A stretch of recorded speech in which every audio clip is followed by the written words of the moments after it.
ദൈവം തന്നതല്ലാതൊന്നും ഇല്ല എൻ്റെ ജീവിതത്തിൽ. ദൈവത്തിൻ്റെ സ്നേഹം പോലെ മറ്റൊന്നില്ല പാരിടത്തിൽ. ഇന്നോളം ദൈവമെന്നെ കാത്തതോർത്തു പോകുകിൽ, എത്ര കാലം ജീവിച്ചെന്നാലും നന്ദിയേകി തീരുമോ? ദൈവം തന്നതല്ലാതൊന്നും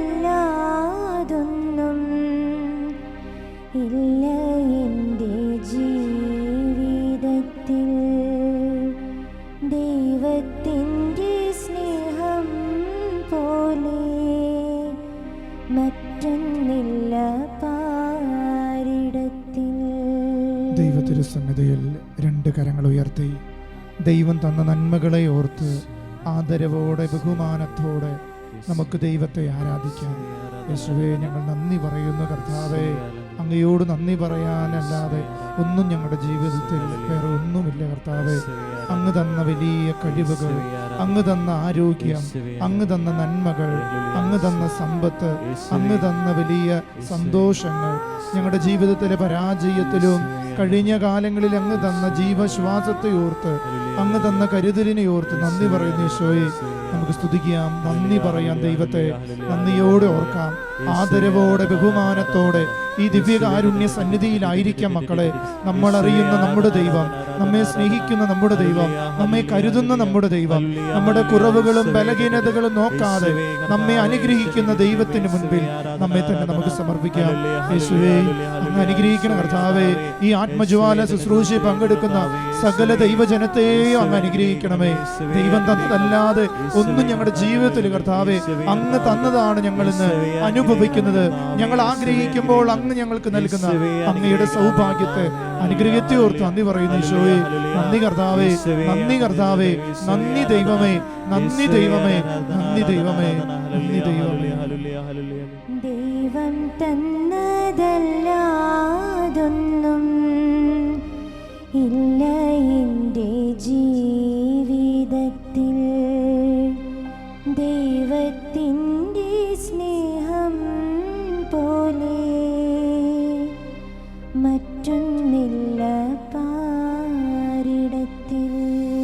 പരിശുദ്ധ പരമ ദിവ്യകാരുണ്യത്തിന് എന്നേരവും ആരാധനയും സ്തുതിയും പുകഴ്ചയും ഉണ്ടായിരിക്കട്ടെ. എല്ലാ ആദരവുകൾക്കും യോഗ്യനായ പരിശുദ്ധ പരമ ദിവ്യകാരുണ്യത്തിന് എന്നേരവും ആരാധനയും സ്തുതിയും പുകഴ്ചയും ഉണ്ടായിരിക്കട്ടെ. എല്ലാ മഹിമയ്ക്കും പ്രതാപവാനായ പരിശുദ്ധ പരമ ദിവ്യകാരുണ്യത്തിന് എന്നേരവും ആരാധനയും സ്തുതിയും പുകഴ്ചയും ഉണ്ടായിരിക്കട്ടെ. ദൈവസന്നിധിയിൽ ദൈവത്തിന് നൽകാവുന്ന ബഹുമാനങ്ങളെല്ലാം നൽകി നമുക്കായിരിക്കാം. ആദരവ് ലഭിക്കുന്ന ഏതൊരു മനുഷ്യനും അത് തിരിച്ചു കൊടുക്കുവാൻ അവകാശപ്പെട്ടവരാണ്. ദൈവം നിന്നെ ആദരിക്കുന്നുണ്ടെങ്കിൽ, ദൈവം നിന്റെ ജീവിതത്തിലൂടെ പ്രവർത്തിക്കാൻ അനുവദിക്കുന്ന അനുഗ്രഹങ്ങൾ ദൈവം നിനക്ക് നൽകുന്ന ആദരവാണ് നീ മനസ്സിലാക്കണം.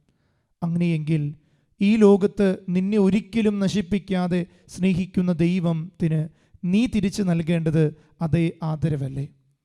ദൈവസന്നിധിയിൽ ആദരവോടെ ആയിരിക്കാൻ നമുക്ക് പ്രാർത്ഥിക്കാം. ഇന്ന് നമ്മൾ വിചിന്തനം ചെയ്യുന്നത് ലൂക്കായുടെ സുവിശേഷത്തിൽ 6-ാം അധ്യായം 31-ാമത്തെ തിരുവചനം.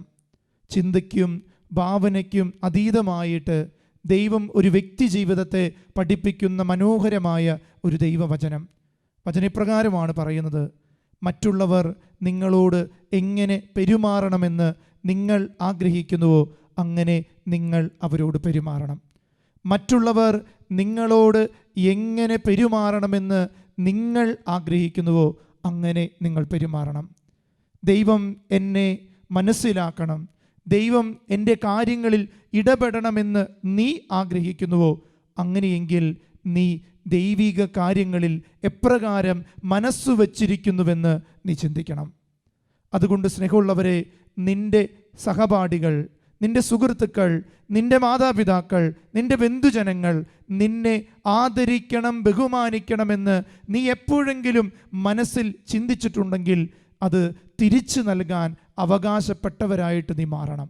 തിരിച്ചു കൊടുക്കുന്നവർക്ക് അത് 100 ഇരട്ടിയായി ദൈവം അവരിലൂടെ നൽകുമെന്ന് ദൈവവചനം നമ്മളെ ഓർമ്മപ്പെടുത്തുന്നുണ്ട്. അതുകൊണ്ട് ഈ ലോകത്ത് നഷ്ടപ്പെട്ടു പോകുന്ന ഒരു വലിയ പുണ്യമാണ് ആദരവ്. അതുകൊണ്ട് അനാദരവിൻ്റെ കാലഘട്ടങ്ങൾ ഇന്ന് ലോകത്ത് പലരുടെയും ജീവിതത്തിൽ ഇന്ന് വർദ്ധിച്ചുകൊണ്ടിരിക്കുക. കുഞ്ഞുങ്ങൾക്ക് സ്വന്തം പെറ്റുവളർത്തിയ അപ്പനോടും അമ്മയോടുമുള്ള ആദരവ് നഷ്ടപ്പെട്ടുകൊണ്ടിരിക്കുന്നു. അതുപോലെ തന്നെ അധ്യാപകരോട് വിദ്യാർത്ഥികൾക്കുള്ള ആദരവ് നഷ്ടപ്പെട്ടുകൊണ്ടിരിക്കുന്നു. ഭർത്താവിന് ഭാര്യയോടും ഭാര്യയ്ക്ക് ഭർത്താവിനോടും ഉള്ള ആദരവ് നഷ്ടപ്പെട്ടു. തൊഴിൽശാലയിൽ അധ്വാനിക്കുന്നവന് പണം മാത്രമല്ല, സ്നേഹം നൽകുന്ന ആ ഉദ്യോഗസ്ഥനോടുള്ള ആദരവ് നഷ്ടപ്പെട്ടുകൊണ്ടിരിക്കുക. അധികാരിയോടും ഭരണകർത്താക്കളോടുമുള്ള ആദരവ് ജനത്തിനും, ജനത്തോടുള്ള ആദരവ് അധികാരികൾക്കും നഷ്ടപ്പെട്ടുകൊണ്ടിരിക്കുന്ന ഈ കാലഘട്ടത്തിൽ ദൈവം നമ്മളെ ഓർമ്മപ്പെടുത്തുന്നത്, നീ ആദരവോടെ പെരുമാറിയാൽ നിന്റെ ജീവിതത്തിൽ നീ ആഗ്രഹിക്കുന്നേക്കാൾ കൂടുതൽ ദൈവം നിന്നെ ആദരിക്കുകയും നിന്നെ വളർത്തുകയും നിന്നെ വലുതാക്കുകയും ചെയ്യും. അതുകൊണ്ട് നിങ്ങളുടെ മുന്നിൽ 2 ചിന്തകൾ ആദ്യം പങ്കുവയ്ക്കാൻ ആഗ്രഹിക്കുക. മനുഷ്യനെ ഒരിക്കലും മുൻവിധികളോടെ കാണരുത്. ഏതൊരു വ്യക്തിയെയും നമ്മൾ മുൻവിധികളോടെ കണ്ടാൽ അത് അനാദരവിന് കാരണമാകും. പല ജീവിതങ്ങളും ഈ കാലഘട്ടങ്ങളിൽ മുൻവിധികളോടെ മനുഷ്യരെ കാണും. അവർക്ക് ഇന്ന കുറവുകളുണ്ട്, അവരെന്നെക്കുറിച്ച് ഇങ്ങനെ പറഞ്ഞിട്ടുണ്ടാകാമെന്ന് നീ മുൻവിധിയോടെ കാണും. ചിലപ്പോൾ അവരുടെ ചിന്താഗതിയിൽ പോലും അങ്ങനെ ഉണ്ടായിട്ടുണ്ടാകണമെന്നില്ല. അതുകൊണ്ട് പല മരണങ്ങളും പല തിക്ത അനുഭവങ്ങളും ഇന്ന് ലോകത്തുണ്ടായിട്ടുണ്ട്. പല ദാമ്പത്യങ്ങളും തകരാനുള്ള കാര്യം മുൻവിധികളോടെ ജീവിത പങ്കാളിയെ കണ്ടതാണ്. ആരോ പറഞ്ഞതിൻ്റെ വെളിച്ചത്തിൽ മുൻവിധികളോടെ കണ്ട് ആ കുടുംബത്തെ തകർക്കുന്ന ചില കാഴ്ചപ്പാടുകൾ ഈ ലോകത്ത് വന്നിട്ടുണ്ട്. അതാണ് അനാദരവ്. 2ാമത്തെ കാഴ്ചപ്പാട് നമ്മുടെ ചിന്താഗതിയിൽ കൊണ്ടുവരുന്നത്, ഒരു വ്യക്തിയുടെ മഹത്വവും നന്മയും തിരിച്ചറിഞ്ഞു വേണം ഒരു മനുഷ്യനെ സ്വയം വിധിക്കാൻ. ഒരു വ്യക്തിക്ക് കുറവുണ്ടെങ്കിലും മറ്റൊരു നേട്ടം ആ വ്യക്തിയുടെ ഉള്ളിലുണ്ടാകും. ആ നേട്ടത്തെ പ്രതി ആ വ്യക്തിയെ ബഹുമാനിക്കണം. സ്നേഹമുള്ളവരെ, ഒരു വ്യക്തിയുടെ മഹത്വവും ആ വ്യക്തിയുടെ കഴിവുകളെയും നീ മനസ്സിലാക്കണം. ഇത് മനസ്സിലാക്കാത്തൊരു കാലഘട്ടം ഉണ്ടായിരുന്നു. ഈശോ ഈ ലോകത്ത് ജീവിച്ച കാലഘട്ടത്തിൽ ഈശോ ഒത്തിരി അടയാളങ്ങളും അത്ഭുതങ്ങളും പാവപ്പെട്ടവരുടെ ഈ ജീവിതത്തിൽ ഇറങ്ങി വന്ന് അവരുടെ വേദനകൾ ഒപ്പിയെടുക്കുമ്പോഴും അവിടെ ഒരു ജനത വിളിച്ചിരുന്നത്, അവൻ ആ മരപ്പണിക്കാരൻ്റെ മകനല്ലേ. അതാണ് അനാദരവ്. നന്മ ചെയ്യുന്നവനെ നോക്കിയിട്ട് അവൻ്റെ കുടുംബ പാരമ്പര്യങ്ങളുടെ പേരിൽ താഴ്ത്തിക്കെട്ടുന്ന ഒരു ജനത ഇന്നും ലോകത്തുണ്ട്. അന്നുമുണ്ടായിരുന്നു ഈശോയുടെ കാലത്ത്. അന്ന് അവനെ നോക്കി പറഞ്ഞത്, അവൻ ആ മരപ്പണിക്കാരൻ, ആ സാധാരണക്കാരെ വീട്ടിൽ വളർന്നവനല്ലേ. ചിലരത് നന്മയായി കണ്ടു, ചിലരത് കുറ്റമായി കണ്ടു. ചിലർ അവനെക്കുറിച്ച് ഇങ്ങനെ പറഞ്ഞു, അവൻ്റെ കുടുംബം ഒരു സാധാരണ കുടുംബമാണ്. സ്നേഹമുള്ളവരെ, മഹത്വമുള്ള കുടുംബങ്ങളിൽ മാത്രമല്ല കൃപയൊഴുക. ചിലപ്പോൾ പാവപ്പെട്ട കുടിലുകളിൽ നിന്നും ഒത്തിരി അനുഗ്രഹങ്ങൾ ഈ ലോകത്തുണ്ടായിട്ടുണ്ട്. ഒത്തിരി മഹാന്മാർ ഈ ലോകത്തൊന്നുമില്ലായ്മയിൽ നിന്ന് ജന്മം കൊണ്ടിട്ടുണ്ട്. അതുകൊണ്ട് നമുക്കാരെയും വിധിക്കാനുള്ള കഴിവോ ബുദ്ധിയോ ഇല്ല. കാരണം ദൈവം അവൻ്റെ ഇല്ലായ്മയിൽ നിന്ന് അവനെ ഉയർത്തിക്കൊണ്ടുവരുമെന്നുള്ള സത്യം ഈ ലോകം ഇന്ന് വരെ പഠിപ്പിച്ച സത്യമാണ്. അതുകൊണ്ട് നമുക്കാരെയും അനാദരവോടെ കാണാൻ പറ്റില്ല. അത് പാവപ്പെട്ടവനായിക്കോട്ടെ, തെരുവിൽ കിടക്കുന്നൊരു മനുഷ്യനെ പോലും ആദരിക്കാൻ അവൻ്റെ മനുഷ്യത്വത്തെ പ്രതി, അവൻ്റെ ജീവനെ പ്രതി നീ അവനെ ബഹുമാനിക്കണം. അവൻ അനാഥനായിക്കോട്ടെ, ഒറ്റപ്പെട്ടവനായിക്കോട്ടെ, അവനിലും ദൈവത്തിൻ്റെ വാസമുണ്ടെന്ന് നീ തിരിച്ചറിയണം. സ്നേഹമുള്ളവരെ, ഈശോയെക്കുറിച്ച് പിന്നെ പറയുന്നുണ്ട്, അവൻ വേശ്യകളുടെ ഒപ്പം ചുങ്കക്കാരോടൊപ്പം ഭക്ഷണം കഴിച്ചവനാ. എന്നിട്ടും അവൻ അവരെ നേടി. കുറ്റം വിധിക്കുന്നവരാരും നേടിയെടുക്കാറില്ല. അതുകൊണ്ട് ഈശോയുടെ മനോഭാവമാണ് ആദരിക്കുക. ഒറ്റിക്കൊടുത്ത യൂദാസ് മുന്നിൽ വന്നപ്പോൾ സ്നേഹിത എന്ന് വിളിച്ച് ആദരിച്ചവനാണ് യേശു ക്രിസ്തു. കത്തി കൈ കഴുത്തിൽ വയ്ക്കുമ്പോഴും അവൻ ആദരിക്കാൻ പഠിപ്പിക്കുന്നവൻ, തൂക്കിലേക്കുന്നവനെ പോലും ആദരിക്കാൻ പഠിപ്പിക്കുന്നവനാണ് ദൈവം. അതുകൊണ്ട് സ്നേഹമുള്ളവരെ, ദൈവത്തിൻ്റെ ഈ ആദരവ് നമുക്ക് വേണം. അനാദരവുകൾ ഇന്ന് ലോകത്ത് ഒത്തിരി വർദ്ധിക്കുമ്പോൾ ബൈബിളിലെ ചില അനാദരവുകൾ നമ്മൾ ശ്രദ്ധിക്കണം. വാഗ്ദാന പേടകം വഹിച്ച് നടന്നു പോയിട്ടുള്ള ഊസിയായോടും അവൻ്റെ അനുജനോടും അവൻ്റെ അപ്പൻ പറഞ്ഞു വയ്ക്കുന്നുണ്ട്, അനാദരവോടെ അതിനെ സമീപിക്കരുത്. 2 സാമുവേലിൻ്റെ പുസ്തകം 6-ാം അധ്യായം 7-ാം വാക്യം പറയുന്നത് ഇങ്ങനെയാണ്: കർത്താവിൻ്റെ കോപം ഊസിയായ്ക്കെതിരെ ജ്വലിച്ചു, അനാദരവായി പേടകത്തിന് നേരെ അവൻ കൈനീട്ടി, അതുകൊണ്ട് അവന് ദൈവം കൊന്നുകളഞ്ഞു. സ്നേഹമുള്ളവരെ, ലോകത്ത് അനാദരവ് കാണിച്ചവർ പലരും ഈ ലോകത്ത് മരണമടഞ്ഞിട്ടുണ്ട്. ബൈബിളിൽ കൃത്യമായി പഠിപ്പിക്കുക, വാഗ്ദാന പേടകം ദൈവം വസിക്കുന്ന സ്ഥലത്തെ അനാദരവോടെ കാണരുത്. ദേവാലയത്തെയും ദൈവത്തിൻ്റെ ബലിപീഠത്തെയും ബലിവസ്തുക്കളെയും ദിവ്യകാരുണ്യത്തെയും നീ അനാദരവോടെ കാണരുത്. ഊസിയായ്ക്കുണ്ടായ അതേ അനുഭവം നിന്റെ കുടുംബത്തിലും ജീവിതത്തിലും കടന്നു വരാം. അതുകൊണ്ടാണ് അനാദരവ്. ദൈവത്തോട് നമുക്ക് ആദരവുണ്ടാകണം. അതുകൊണ്ട് ഒന്നാമത് പറയാറുണ്ട്, ദൈവിക നിയമങ്ങളോട് നമ്മൾ ആദരവുള്ളവരായിരിക്കണം. 2 മക്കബായരുടെ പുസ്തകം 4-ാം അധ്യായം 17-ാം വാക്യം പറയുന്നുണ്ട്, ദൈവിക നിയമങ്ങളോട് അനാദരവ് കാണിക്കുന്നത് നിസ്സാരമല്ല, ഭാവി സംഭവങ്ങൾ അത് തെളിവാക്കും.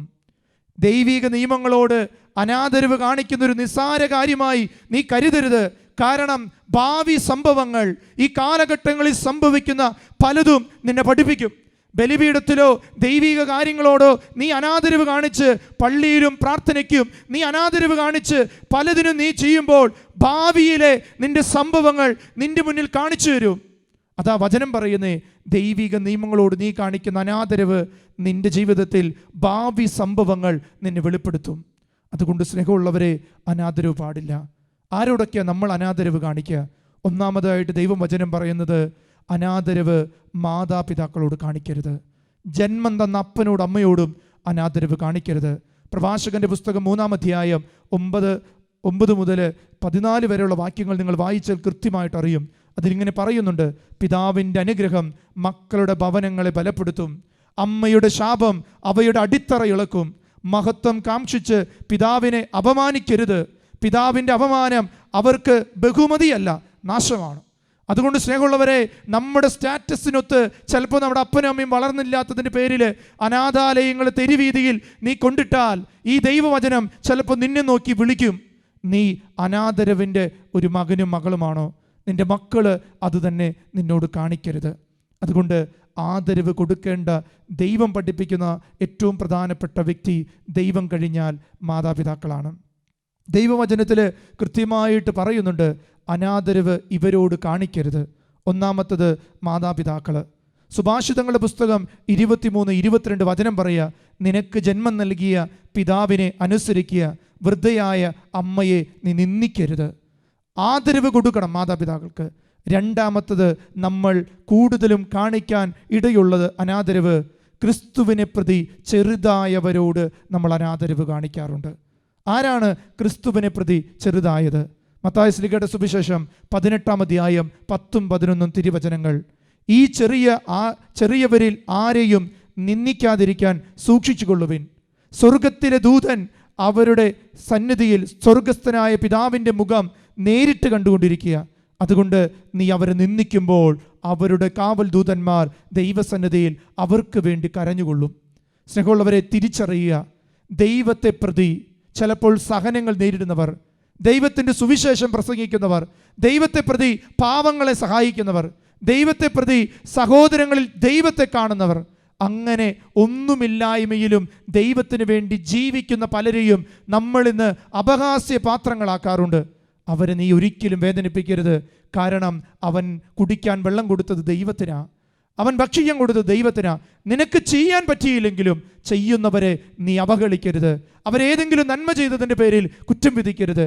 നീ ചിലപ്പോൾ സുവിശേഷം പ്രസംഗിക്കുന്നുണ്ടാവില്ല, എന്നാൽ പ്രസംഗിക്കുന്നവരുടെ പാദങ്ങൾ ദൈവത്തോളം സുന്ദരമാണ്.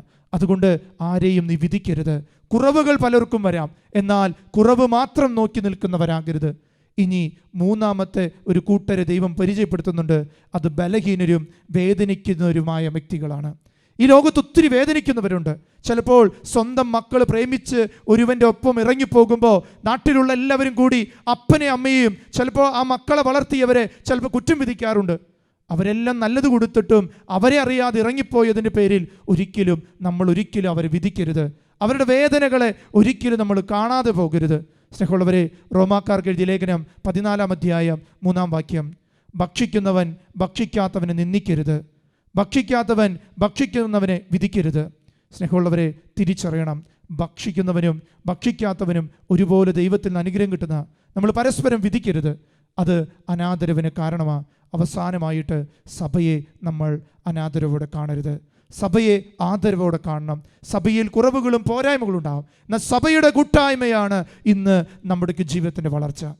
നമുക്ക് ഈ സമയം മുട്ടുകുത്തി നിൽക്കാം, കരങ്ങൾ ഹൃദയത്തോട് ചേർത്ത് വയ്ക്കുക. ആദരവോടെ ഈ ദിവ്യകാരുണ്യ സന്നിധിയിൽ നമ്മൾ പ്രാർത്ഥിക്കുകയാണ്. ദൈവം ഇന്ന് നിൻ്റെ ജീവിതത്തിൽ നീ കൊടുക്കുന്ന ആദരവ് നിൻ്റെ ദൈവത്തിന്, നിൻ്റെ മാതാപിതാക്കൾക്ക്, ഈ ലോകത്തിന്, സമൂഹത്തിന്, നിനക്ക് വേദന നൽകിയവർക്ക് എല്ലാം നമുക്ക് ബഹുമാനം കൊടുക്കാം. ഇതെല്ലാം നമുക്ക് നൽകിയ ദൈവത്തെ നമുക്ക് ആദരിച്ച് ബഹുമാനിക്കാം. ഓരോ പ്രാർത്ഥനയ്ക്കും ഞങ്ങൾ അങ്ങേ ആദരിക്കുന്നു, ബഹുമാനിക്കുന്നുവെന്ന് നിങ്ങൾ ഉറക്കെ പ്രാർത്ഥിക്കണം. ഓരോ പ്രാർത്ഥനയ്ക്കും ഞങ്ങൾ അങ്ങേ ആദരിക്കുന്നു, ബഹുമാനിക്കുന്നു എന്ന് നമുക്ക് പ്രാർത്ഥിക്കാം. ഞങ്ങളുടെ രക്ഷകനും നാഥനുമായ ഈശോയെ, ഞങ്ങൾ അങ്ങേ ആദരിക്കുന്നു, ബഹുമാനിക്കുന്നു. ഞങ്ങളുടെ ജീവനും ശരണവുമായ ഈശോയെ, ഞങ്ങൾ അങ്ങേ ആദരിക്കുന്നു, ബഹുമാനിക്കുന്നു. ഞങ്ങളുടെ നാഥനും സ്നേഹിതനുമായ ഈശോയെ, ഞങ്ങൾ അങ്ങേ ആദരിക്കുന്നു, ബഹുമാനിക്കുന്നു. ഞങ്ങളുടെ ഗുരുവും മാതൃകയുമായ ഈശോയെ, ഞങ്ങൾ അങ്ങേ ആദരിക്കുന്നു, ബഹുമാനിക്കുന്നു. ഞങ്ങളുടെ കർത്താവും ദൈവവുമായ ഈശോയെ, ഞങ്ങൾ അങ്ങേ ആദരിക്കുന്നു, ബഹുമാനിക്കുന്നു. ജീവിക്കുന്ന ദൈവത്തിന്റെ പുത്രനായ ഈശോയെ, ഞങ്ങൾ അങ്ങേ ആദരിക്കുന്നു, ബഹുമാനിക്കുന്നു. പിതാവായ ദൈവത്തിന്റെ പ്രതിരൂപമായ ഈശോയെ, ഞങ്ങൾ അങ്ങേ ആദരിക്കുന്നു, ബഹുമാനിക്കുന്നു. കന്യാമറിയത്തിന്റെ വത്സലപുത്രനായ ഈശോയെ, ഞങ്ങൾ അങ്ങേ ആദരിക്കുന്നു, ബഹുമാനിക്കുന്നു. ദൈവരാജ്യത്തിന്റെ പ്രഘോഷകനും സമാധാനത്തിന്റെ രാജാവുമായ ഈശോയെ, ഞങ്ങൾ അങ്ങേ ആദരിക്കുന്നു, ബഹുമാനിക്കുന്നു. മനുഷ്യകുലത്തിന്റെ രക്ഷകനും നിത്യപുരോഹിതനുമായ ഈശോയെ, ഞങ്ങൾ അങ്ങേ ആദരിക്കുന്നു, ബഹുമാനിക്കുന്നു. സഭയുടെ സ്ഥാപകനും ലോകത്തിന്റെ പ്രകാശവുമായ ഈശോയെ, ഞങ്ങൾ അങ്ങേ ആദരിക്കുന്നു, ബഹുമാനിക്കുന്നു. 2 കരങ്ങളും യാചനാപുറം പിടിച്ച് ഈശോയ്ക്ക് കൊടുക്കാൻ പറ്റുന്ന ഏറ്റവും വലിയ ആദരവാണ് ദൈവത്തെ ആരാധിക്കുക, ദൈവത്തെ സ്തുതിക്കുക.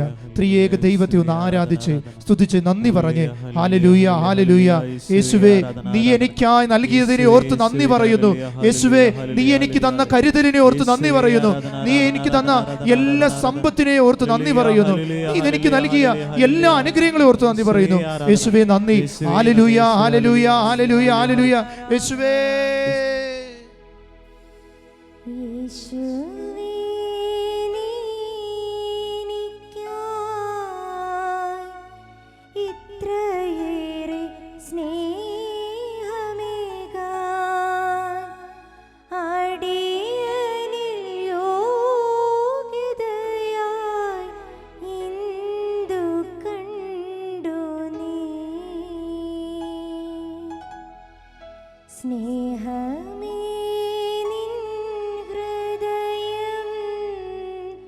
ക്ഷമയുടെ സാഗരമോ, നന്മകൾക്കു നന്ദികാൻ എന്തു ചെയ്യും ഞാൻ? ഈശോയെ, നീ ക്ഷമയുടെ കൂടാരമാണ്, നീ കരുണയുടെ ആലയമാണ്. കർത്താവേ, നീ തന്നതല്ലാതെ ഒന്നും ഞങ്ങളുടെ കയ്യിലില്ല. നിരന്തരം ഞങ്ങൾ ഞങ്ങളുടെ കഴിവിൽ അഹങ്കരിക്കുന്നവരാണ്. ഞങ്ങൾ ഞങ്ങളിൽ തന്നെ ആശ്രയിച്ച് ഞങ്ങളെക്കാൾ ഉയർന്നവരെയും താഴ്ന്നവരെയും താഴ്ത്തിക്കെട്ടുന്നവരായിട്ട് മാറിയിട്ടുണ്ട്. ഞങ്ങളുടെ ജീവിത പങ്കാളിയെ, ഞങ്ങളുടെ ഒപ്പം ജോലി ചെയ്യുന്നവരെ, ഞങ്ങളുടെ മക്കളെ, സഹോദരങ്ങളെ, ഞങ്ങളിൽ നിന്നുണ്ടായവരെ പോലും ഞങ്ങൾ ബഹുമാനിക്കേണ്ടവരെ പോലും ദൈവമേ, സഹോദരങ്ങളുടെ മുന്നിലും ദൈവത്തിൻ്റെ മുന്നിലും താഴ്ത്തിക്കെട്ടുന്നവരായിട്ട് മാറിയിട്ടുണ്ട്. കർത്താവേ, നിരന്തരം ഞങ്ങൾ ഞങ്ങളുടെ കഴിവിൽ അഹങ്കരിക്കുക, ഞങ്ങളുടെ മനസ്സിൽ നന്മയുള്ളവരായിട്ട് മാറാൻ കർത്താവേ, നീ ഞങ്ങൾക്ക് നൽകിയ സൗഭാഗ്യങ്ങളെ മറന്നുപോയിട്ടുണ്ട്. ഈശോയെ, ഞങ്ങൾ മാപ്പ് ചോദിക്കുക. കർത്താവേ, നിരന്തരം ഞങ്ങളുടെ കഴിവുകളിലല്ല, ദൈവം തന്ന ദാനങ്ങളിൽ ആശ്രയിച്ച് പ്രാർത്ഥിക്കാൻ നമുക്ക് കൃപ ചോദിക്കാം. രണ്ട് കരങ്ങളൊന്ന് യാചനാപൂർവ്വം പിടിച്ച് ഈശോയേന്ന് വിളിച്ച്, നമ്മളുടെ വാക്കുകൊണ്ട് വേദനിക്കപ്പെട്ടവര്, നമ്മുടെ വാക്കുകൊണ്ട് താഴ്ത്തിക്കെട്ടപ്പെട്ടവര്, ഉയർന്നു പോകേണ്ട പലരെയും നമ്മൾ താഴ്ത്തിക്കെട്ടിയില്ലേ, അവരെ ഓർത്തൊന്ന് പ്രാർത്ഥിച്ച്, ഈശോയെ, പാവപ്പെട്ടവര്, ബലഹീനരായവര്, കുറവുള്ളവര്, വൈകല്യങ്ങളുള്ളവര്, അവരെല്ലാം ഞങ്ങൾ മറ്റുള്ളവരുടെ മുന്നിൽ കളിയാക്കിയിട്ടുണ്ട്. അവരുടെ കുറവുകളെ പേരിൽ ഞങ്ങൾ കുറ്റപ്പെടുത്തിയിട്ടുണ്ട്. ഈശോയെ, നിരന്തരം ഞങ്ങൾക്ക് തന്ന കഴിവുകളിൽ അഹങ്കരിച്ചവരായി മാറിയിട്ടുണ്ട്. ഈശോയെ, കരുണ തോന്നണേ. ഈശോയെ, ഞങ്ങളോട് കരുണ തോന്നണമേ. ഞങ്ങൾ വേദനിപ്പിച്ചവരുടെ മേല് ഈശോയെ അങ്ങയുടെ കരുണ വർഷിക്കണമേ. ഈശോയെ, നിരന്തരമിൻ കഴിവിൽ അഹങ്കരിച്ചാശ്രയിച്ചു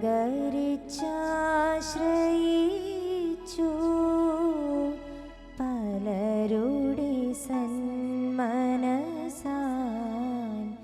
ഉയർന്നതു ഞാൻ മറന്നു.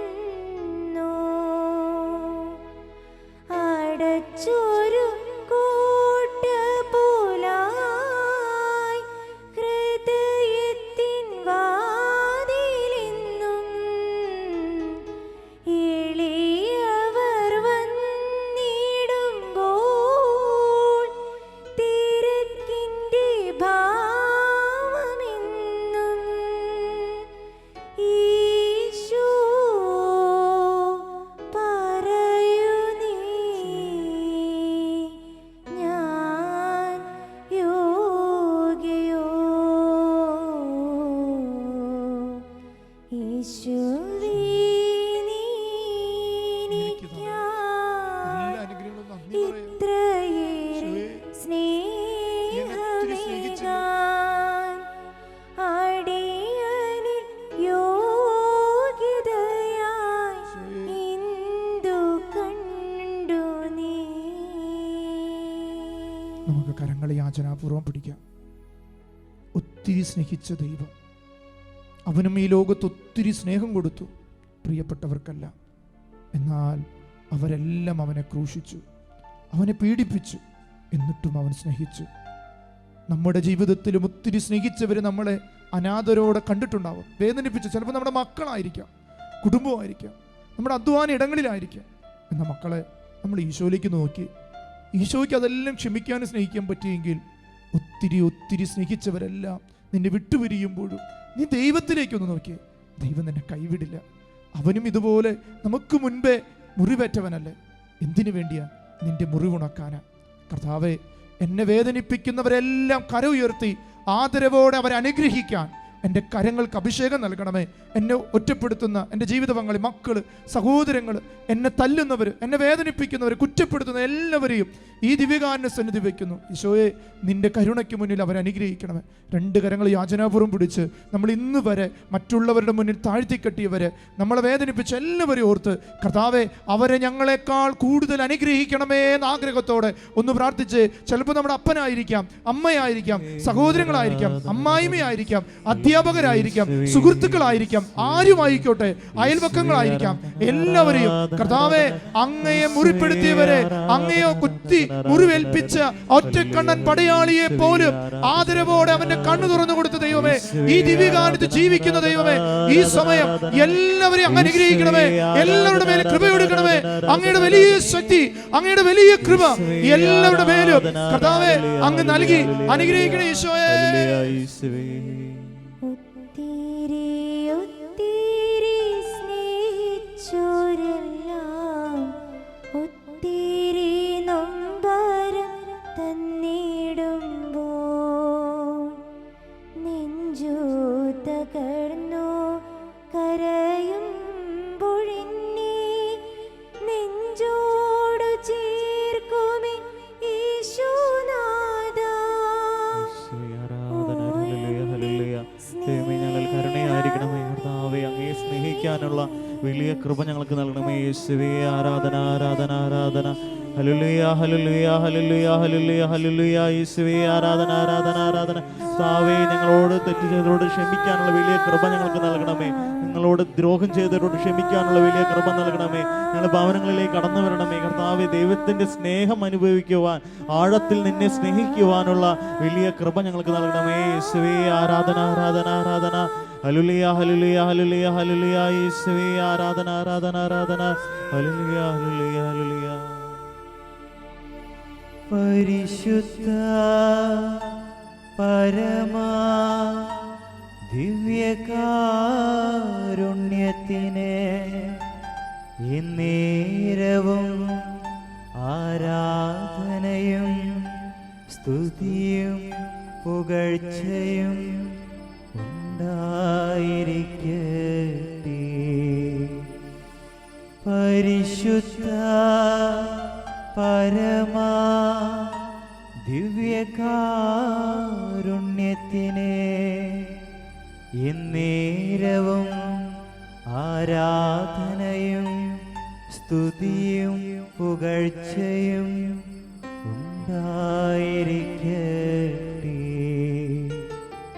പരിശുദ്ധ പരമാ ദിവ്യകാരുണ്യത്തിനെ എന്നേരവും ആരാധനയും സ്തുതിയും പുകഴ്ചയും ഉണ്ടായിരിക്കട്ടെ.